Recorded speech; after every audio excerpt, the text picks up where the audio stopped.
Hey everyone, if you're a fan of the show, please head over to mikeyop.com and click the subscribe button. It's the best way to support us, and it's free. That's MIKEYOPP.com. Thanks!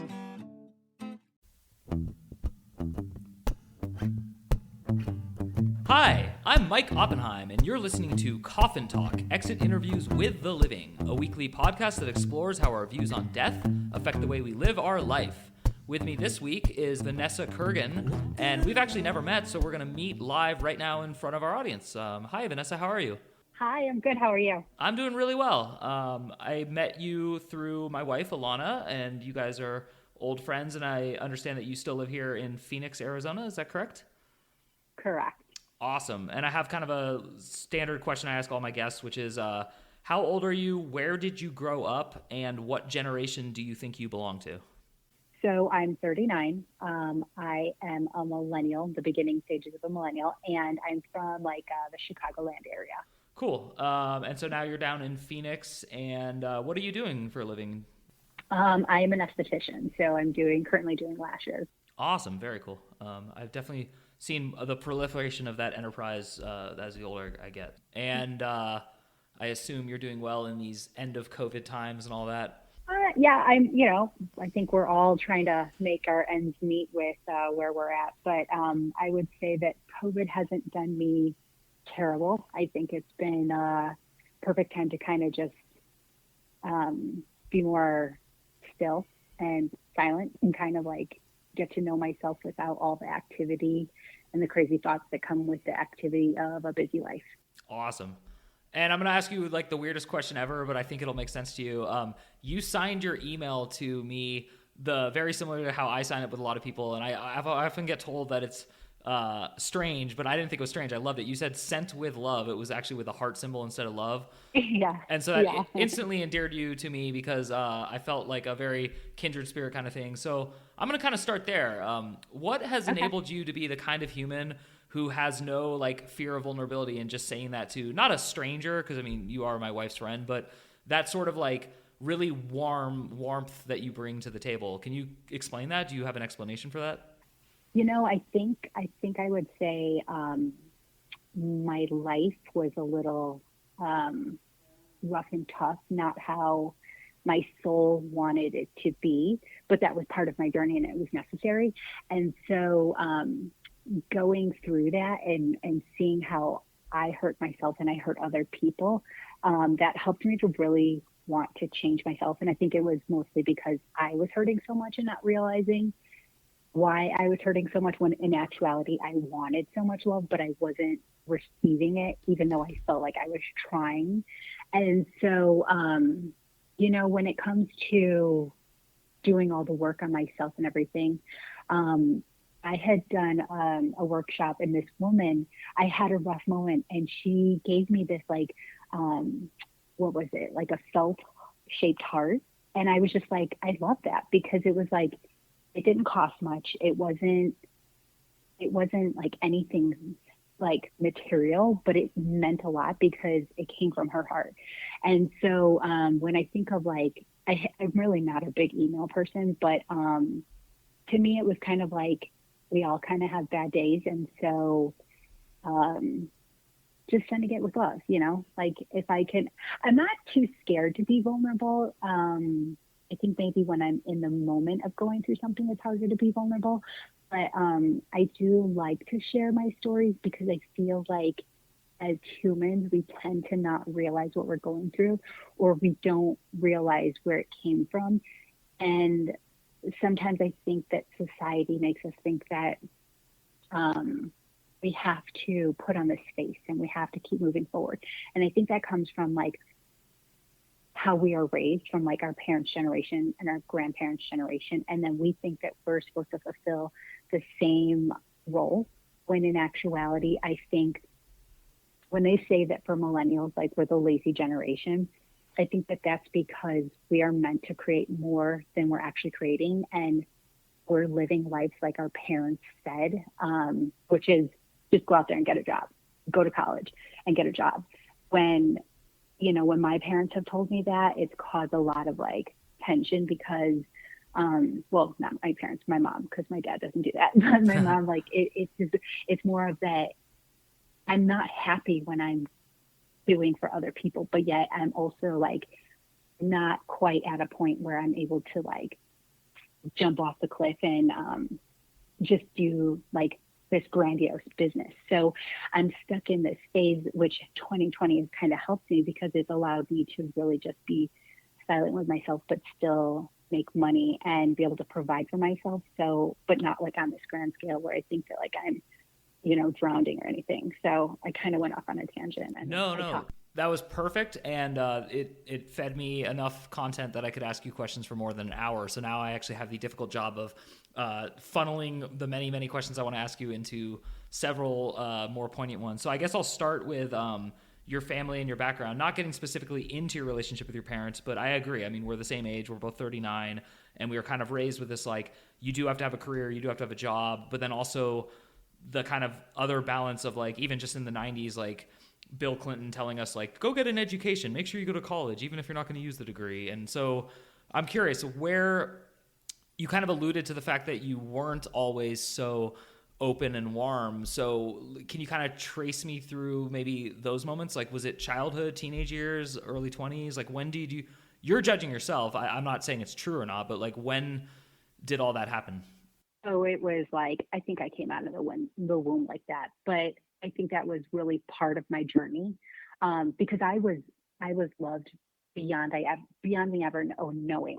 It was just, my parents didn't have the five, like our generation, our parents didn't grow. I believe that we pick our parents. And so with us being able to pick our parents, that's going to help us to go through the journey that we're supposed to go through in this life. Now, we also pick our date of birth because we know what's going on and what's going to come through evolution of life. And so, millennials and the newer generations, we chose to come into this world being a part of like the computer system, social media, all that. And though it's like a give and take, curse and like a blessing, I think it's one of those things that, we had to go through it, like the struggles of it. But going back, our parents didn't have books and people to reach out to basically ask advice. They raised us how they knew, how they were raised. And so because of that, I needed way more love and attention and like a little bit more of a docile loving. And that's okay. But yeah, so I think it made me a little bit more suppressing myself, and I self-sabotaged myself in life, which kept me from like knowing my soul. And then I honestly didn't get to know myself probably till my mid-30s. So there was a lot of stuff that I had built up and created barriers where I had to break them because I didn't know who I was, and all the damage that I had gone through in life, or like just hurtfulness, I had created myself. So it was something that, I played a victim, and I tried to blame people, but in actuality, I put myself in those situations. And by me not loving myself, I created the environment and the people that I surrounded myself with to create the lessons that I needed to go through to make it so bad so that I can correct things and understand and try to work to move past them. Cool. And you're the very first person to ever start answering the question I usually ask without me even asking it. So I'm going to kind of backpedal now, because you mentioned the word soul enough times, and you talked about like life lessons and your journey and all that. So I don't think there's a name for the philosophy that you're kind of espousing, but is it safe to say that you do believe that you have a soul which has many lives and this is but one of them, or am I totally just fumbling? Yes. No, yes. I don't know if I am categorically underneath one label or topic. I just relate to myself as spiritual.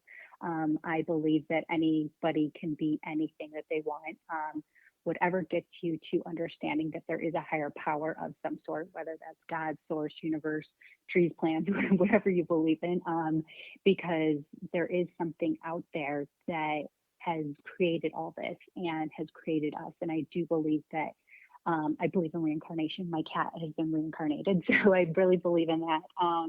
But yeah, so I think I think life is cool. I think the hardest part is being on earth because we have emotions and, just the whole material and all that stuff to deal with. But our soul always knows the truth. Awesome. Our soul always knows the truth. That's a great statement, and I'm probably going to quote you on that. So, I mean, we sound pretty similar actually in a weird way. Like, I definitely had a major unforeseen and traumatic episode in my mid 30s that kind of shook me, as I would say, awake from like the zombie former self that walked through life and did an okay job of it, but was not too interested in this, what you refer to as a life journey. So I don't need you to get into the specifics of like what happened in your mid 30s, but now that you are on this journey, how is that shaping your life? How are things changing for you on the inside and the outside? Lately, it's been gratitude. To actually feel grateful for things. I think in the past when I would see people that I looked up to and I wanted to emulate and be them, it was like, I'm a Pisces. I should be spiritual. Like, I want to be them. Like, why isn't it happening? So, I would just like dig in deep and follow people, and kind of realizing like, okay, take away the things that are distracting me, which is following things that are only going to make me insecure and, and not going to really bring me to where I want to go. And so doing things like that, have helped me on the journey. But it's been, I mean, I'm very into plant medicine. So that has been a big part of my journey. I think meditation, though I don't do it daily, when I do get into it, it helps me to reconnect. And then I've noticed that when I'm more not distracted with like just noise, I either like to listen like positive spiritual podcasts or things that are helping my mind, or like being in silence and stuff. But not to say that I don't do TV and stuff like that, because I do. But things like that have helped me. And then getting back to the gratitude, I think that the last 5 years, it was never good enough. It was always something like, I want more, that craving, that desire, that need, because you see that growth. But, we have those goals. And this has been one of my parts of my life that I've actually set goals with, because I kind of, as my boyfriend likes to say, I'm like a leaf blowing in the wind. Like I just kind of float through life. But I've realized that I'm very grateful for my past. I'm grateful that my parents were who they were. I would never take back my childhood, even though, for so long I thought I was unloved and I was a burden and all those. I wouldn't take back all of my times that I was suppressed and I overdrank and I created chaos and fights with people because I just wasn't feeling loved. And I thought that if I got loud enough and I fought hard enough, that people would see my side and they would love me. That's where I was. And, and now I think there's a lot of people who don't know me and they don't understand me and they may be confused and still seeing me as that person. And rightfully so, they have every right to do that. But I think that, it took me being hurt like that to get to where I'm at. And also, if people aren't willing to forgive me for my past mistakes and see me for where I'm at, then that's okay too. Like I'm at a point where it's like, thank you for being a part of my life, but also you don't have to continue being part of my life, because that doesn't mean that you're bad or I'm bad. Like I wish happiness for all of us, because once you do go on this journey, you realize that like we're all capable of this, and it's just like our mind and like the environment of life that like keeps us so small. I can go so deep with that, but I'm like, I don't want to get too political. No, and actually it's funny because I was like wondering, I have a rule that I don't talk specifically about politics, yet I believe it's more than fair to talk about how our spirituality and our philosophies affect our interaction with politics. So I will I will encourage you to go there in a minute or two, but I do want to make sure I ask two specific questions. The first one is, you referred to plant medicine. We had a guest on recently who runs an ayahuasca retreat center in Ecuador, and that's how I met her, was I was doing plant medicine down there. So I just wanted to clarify for our audience, are you referring to ayahuasca, or are you referring to a different, because there's several ones? I love shrooming, microdosing. I have moments where I microdose, but I actually did do a journey in ayahuasca in Costa Rica this past November. So I went, yeah, like it caused a little bit of chaos between everybody else. It was actually quite beautiful because I knew that that was part of my journey, and I was so excited. The only fear I had was, what if I don't grow enough? Like, what if my expectations are too high? But being that we were in the middle of this pandemic, just going into the like just finishing elections and stuff, so everything was chaotic in the world. And I was heading out instead of spending time with family and friends, for Thanksgiving. It did cause a lot of stress for my family and friends, and my mom, I got into a fight with her. I'm like, you're allowed to be angry. You're allowed to not like this and feel uncomfortable. I'm like, but you can't tell me that I can't go. I'm like, because would you ever want to look back and think that you held me from growing to my fullest potential? And she, I think that that helped her to see where I was at. But all of my friends and just loved ones, like, just constantly asking, are you sure you can be okay? Because I was going by myself. I had never traveled out of the country by myself. I was doing it when all this sex trafficking was going on, and they're like, what if something happens to you, like, we're in a pandemic, like, what if you get sick? And I was just like, I trust myself, like, I trust this journey, like, and I actually had a moment when deciding where to go, that the universe did guide me to where I needed to be, because I wanted to do a 7-day retreat, and they showed me that I needed to do a 5-day.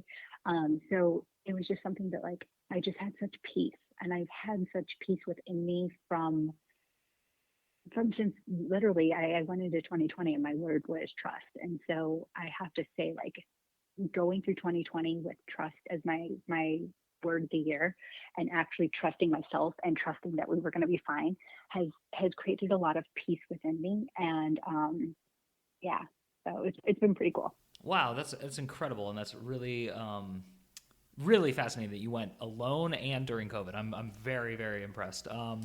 And so I do want to get you maybe to share a little bit more about that. But before I get into that, again, we have pretty similar beliefs. And one thing you said was that you're on this like life mission and this path.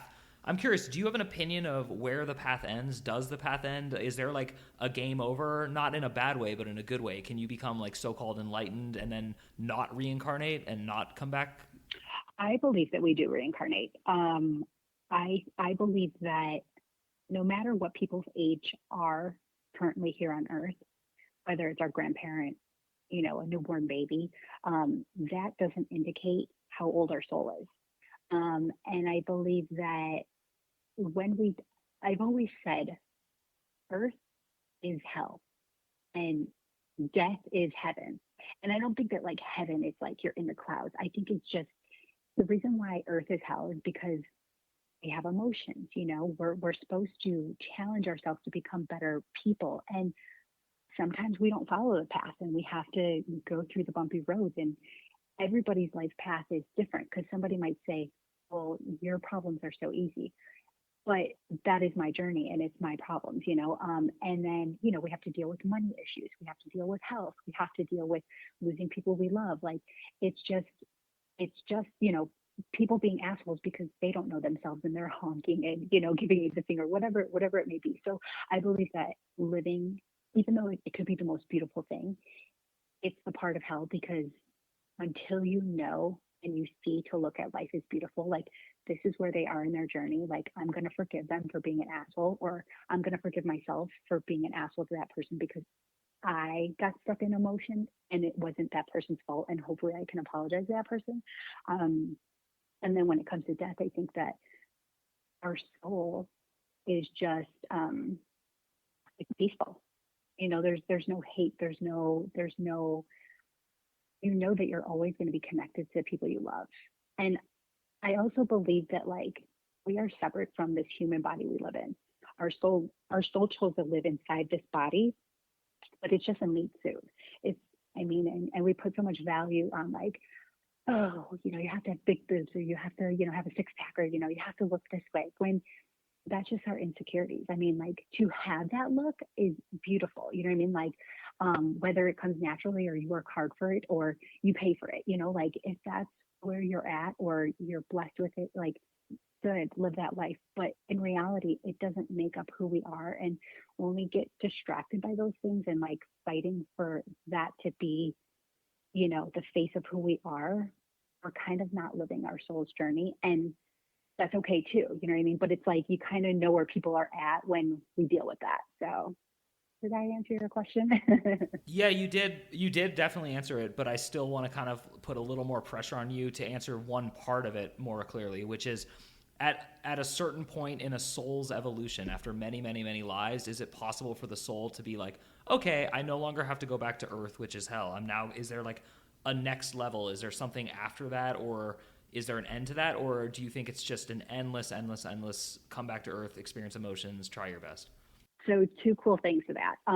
One, the astrologer that I follow, she had said that I can't remember how many years, like it could be like 500 to 1,000 or maybe a couple thousand. Like we live multiple souls journeys. So, I don't know if necessarily we can say I'm not coming back, but it doesn't mean that we reincarnate right away, because when our souls like go up to, leave our body, what happens is we're still educating ourselves. So the other cool part is that I was listening to a podcast today, and this woman was talking about, I don't know about you, but I believe in aliens, and they are here and they're around the corner and they're waiting to come. And the thing is that we have this idea of what they should look like. But what she was stating is that even aliens have spirit guides. And I didn't even talk about that. So we all have like angels and spirit guides. And that's who I speak to when I'm, needing answers or guidance. Yeah. And so she was saying that, that even, like everything that has a soul has a spirit guide and a guardian. And the thing is that they can change. We will always have them with us, but sometimes they're a past relative. Sometimes they are, a soul that needs to learn through us. Like we're all like interchanging, like through our experiences of learning, because the thing is that we put power into everything, because on this human earth, like we're told that like the government is in control, the doctor's in control, when in actuality we're in control. Like we have our own power. Like, yeah, you do something, you're gonna need a doctor, or you can go to jail, but in actuality we have our power. And so we get to a journey of actually going to being spiritual and knowing there's a higher power, and we're praying or we're speaking to them, asking for guidance and all that. Sometimes I think that what the woman on the podcast was saying is that we may also put our guides on this pedestal as if they have all the answers, when in actuality, we are also created by God universe. So we have the answers within us. Sometimes they're learning from us, and our experiences that we're going through are helping our guides and our angels to learn as well, because then when they come back down to be reincarnated, like they kind of understand the experience through us. Does that make sense? Yeah, not only does it make sense, but it actually corroborates with itself and self-checks. There's like a way you're supposed to go through these things, and you actually did really cover all the bases. I'm fascinated, and I really appreciate your perspective. I guess with what little time we have left, I'd like to now just apply it to the overall theme of this podcast, which is, and you've very much already spoken to this, but okay, since you've established that you changed a lot since you did plant medicine, and you specified not just ayahuasca but also mushrooms, and that's why I said I wanted to know which ones.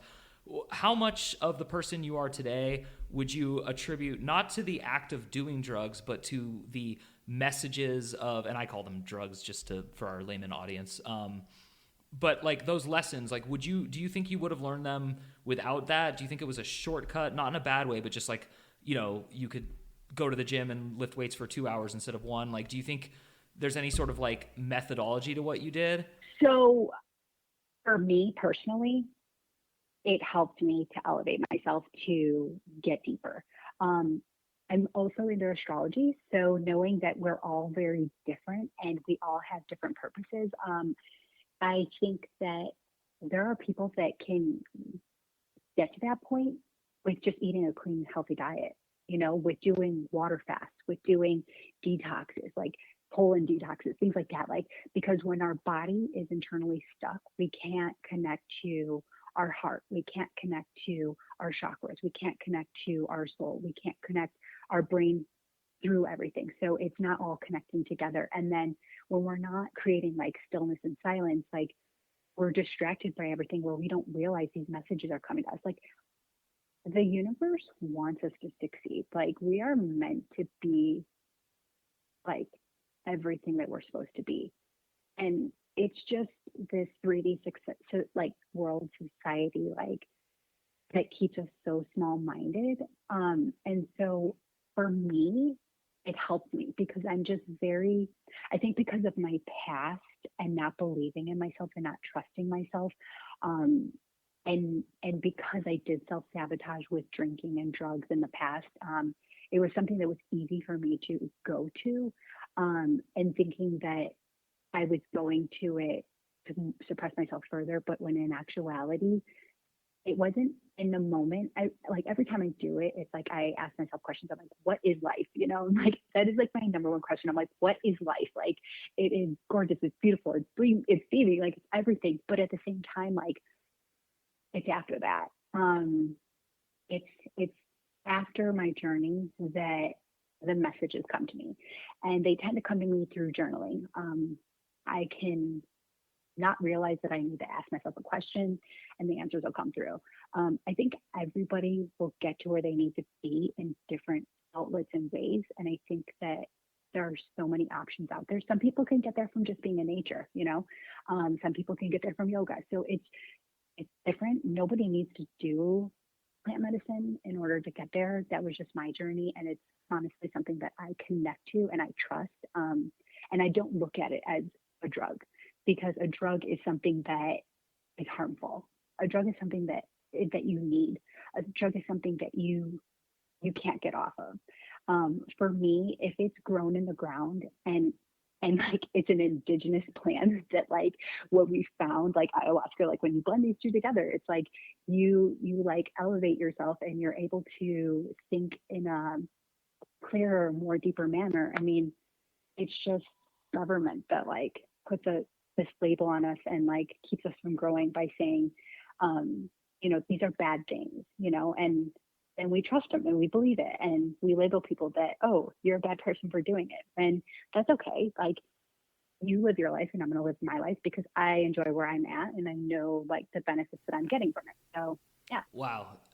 You gave so many beautiful answers today, and you gave so many kind offerings to our audience, and I'm really thankful. And I kind of want to dance back to like one thing you said that struck me in particular, because it's kind of ties into your career and your personality, but you were very, very understanding, and you made me feel good about like body image and body issues and stuff. I was like overweight as a teenager. I look normal now, and I have for 20 years, but I still have like a lot of like, could I look better? How do I look better? And a lot of guilt around that. And so because you work in a career where you help people with their own beauty, and you're so compassionate about it, I think you're in the perfect career. So I wanted to say that to you as a compliment. But I also would just ask you, since you kind of sound like you're very, very capable of helping people who are either recovering addicts or current addicts, but also with the body image and stuff. So what would you say is your overall philosophy for both, for the self-sabotaging addicts and then also the people who let their